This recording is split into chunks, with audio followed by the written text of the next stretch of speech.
Hello, everyone. Welcome to week 4. You are almost halfway through 581. That's pretty exciting. If you look at the grand scheme of things, you are getting closer to completion of the capstone and almost the entire master's process. So congratulations to you. Also, congratulations on getting a strong draft of chapter 1 in for grading, especially those of you that were on time. It's appreciated.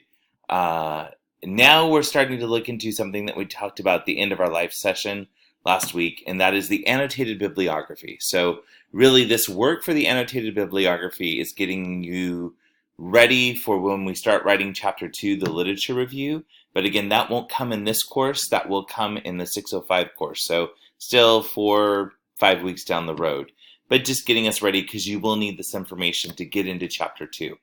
So with that focus on the annotated bibliography, just know that the only reading that's truly expected is clicking on here to this website that will take you to the Columbia College Annotated Bibliography that gives you some things that I shared with you as well at the end of last week that's in the slides. But just letting you know that there are two forms of it, a summary annotation and an evaluative annotation. This video is recommended to watch, gives you another quick snip of what an annotated bibliography is. And then if you need a APA annotated bibliography template, here's one right here that again will give you a little bit of information. This all again comes from Columbia University, but is applicable here for this week in your studies. So what is that annotated bibliography? Again, it's a collection from your literature reviewing that you're doing. You read an article, read a book that really stands out as something that's going to help and support you in your capstone project. You're going to record that information, starting by making it look like a reference page with the APA referencing, and then you're going to write a strong, solid paragraph or two afterwards, synthesizing or paraphrasing information.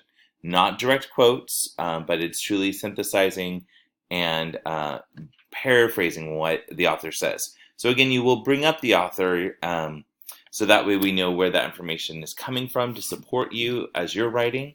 But again, it's not a direct quote. So with that being said, this was the reading. Again, Columbia College's website here. This is a video that you'll watch as well as reading this information here. So I'm not going to play the video, but I want you to see it's the Creative Commons that will come up. I'm going to stop that right now. So also for this week, you have a discussion board. So the discussion board is going to have you write a little bit more on your topic, but really more from what literature is telling you. So by this Thursday night at 11:59 p.m., you're going to put your initial post, maybe reflecting on a key theme that's coming out from literature that is going to support your topic, or a key finding that's coming out that will support you in creating your method for your research, or the method to look at what should be done in a classroom. With that, after you've posted on Thursday, you'll respond to 2 other peers in the group, just looking at what they've said, maybe again that idea of questions or why you think it's solid thoughts that they're sharing with you. Then to get to the end of this week, by the end of this week in week 4, assignment 3A of your annotated bibliography is due. So I just want to show you when you start looking at the assignment, and I'm sorry I had assignment 4, but this is really week 3. It gives you the overview of both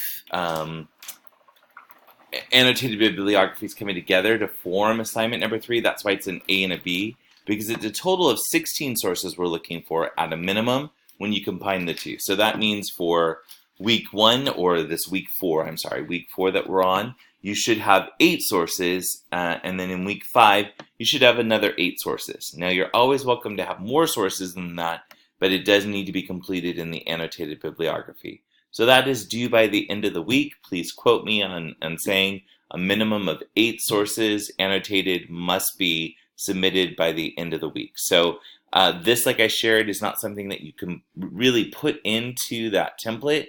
So that's where if you come back into here and use the template from the Columbia, or the other, there's been another class that you've taken that's had an annotated bibliography due as well. You can use that template from Concordia, either way that you have it.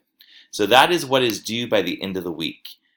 Just a reminder, take some time if you've got it to look at the devotion, really think about this week's focus on God and how He cares for us. So just the overview of the week. As always, don't hesitate to give me a call, text, or email if you have any questions. I just am congratulating you all on getting into this journey and process. I know chapter 1 sometimes a little bit tough as it stretches us, but now getting those questions, which I'm really excited to read and grade, will really push this work forward. So I hope, again, it is a great week. God bless, and I will talk to you later.